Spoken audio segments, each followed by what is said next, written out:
just a few remarks before the prayer for the state of Israel. It's just so heartwarming to see this community unite in support for Israel and for the Jewish community. And I'd like to first express gratitude to those who helped bring us all together. So thank you to my dear colleague and friend Rabbi Idan Irelander for gathering the rabbis from the Merrimack Valley, and to Laurie Mindlin and the Merrimack Valley Jewish Federation for organizing the event.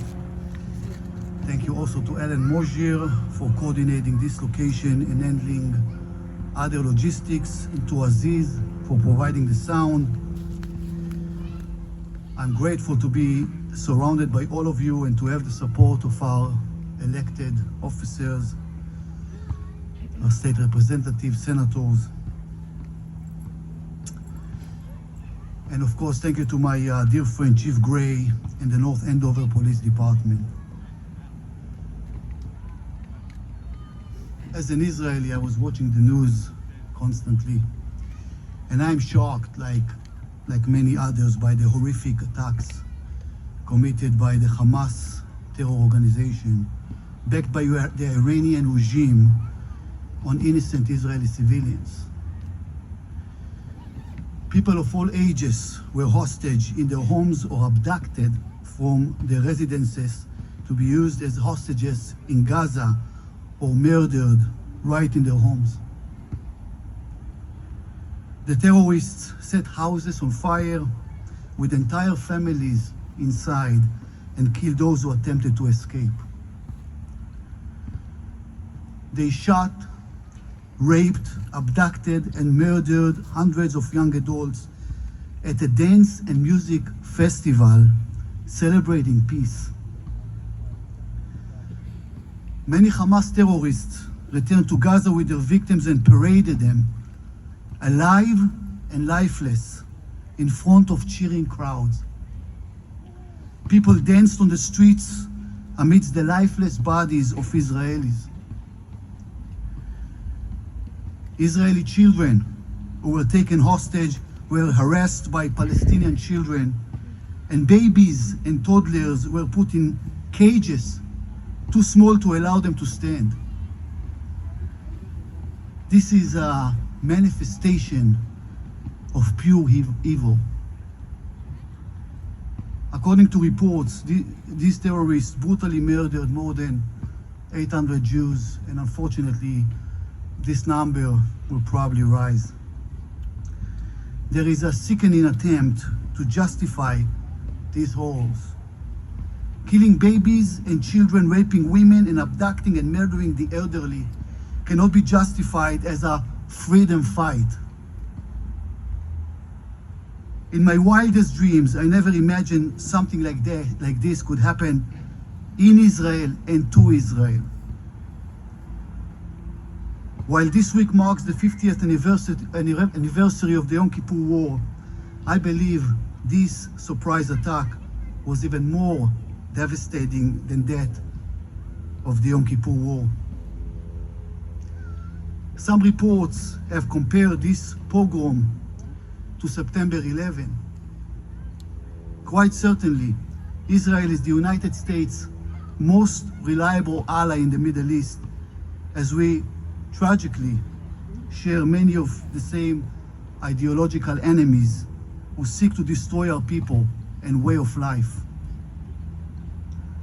I have no other word to describe this vicious, inhumane attack on innocent civilians other than by calling it a pogrom. This is the single most deadliest tragedy for the Jewish community since the Holocaust. Let's not mistake. This attack is not about political positions. It is not about right or left. Listening to those attempting to justify such acts simply because they claim to disagree with Israel's current government or politics has been unbearable. These terrorists didn't target Israelis. They targeted Jews. And they murdered many non-Jews too. October 7, 2023 will be remembered as one of the darkest and deadliest days in Jewish history. These acts of terror, this pogrom, will be met with force.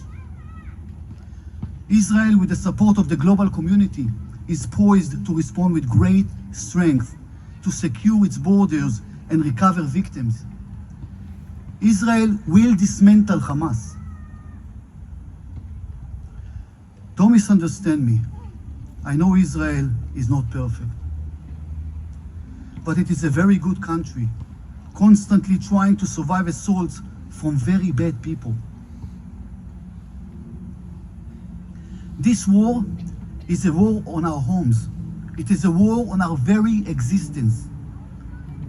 Hamas have shown that as soon as having the chance, they behave as brutally as the Taliban, the Islamic State counterparts. This is a battle against darkness and hatred, a fight against brutal crime against humanity. These individuals do not adhere to Western values and principles. They do not believe in human rights and negotiations. What you might witness in the coming weeks after Israel secures the release of the hostages is an unprecedented military response. It may be labeled as a disproportionate response by the media, regardless of the Israel Defense Forces' constant efforts to avoid civilian casualties. As a former member of the IDF, I can assure you that Israel is the most morally upright military in the world. Unlike Hamas, Israel does not deliberately target civilians. Unfortunately, the high number of Palestinian casualties will be the result of cowardly terrorists who use their own people as human shields, as their leadership has bragged about doing. Unfortunately, nothing can bring back the many lives that were taken way too early. We can only pray and hope that this war is brief and ends with security restored for our brothers and sisters in Israel, so no further harm comes to them. Israel will prevail. Amen. Amen. Amen.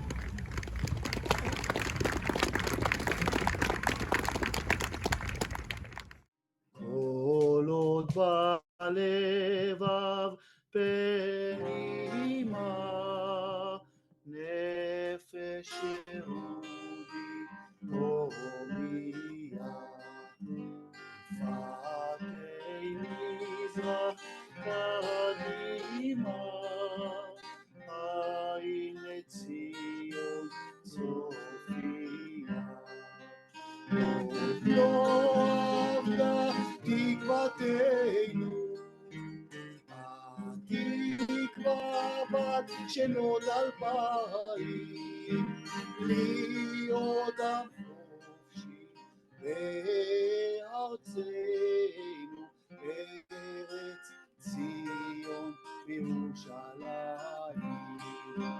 להיות עם חופשי בארצנו, ארץ ציון וירושלים.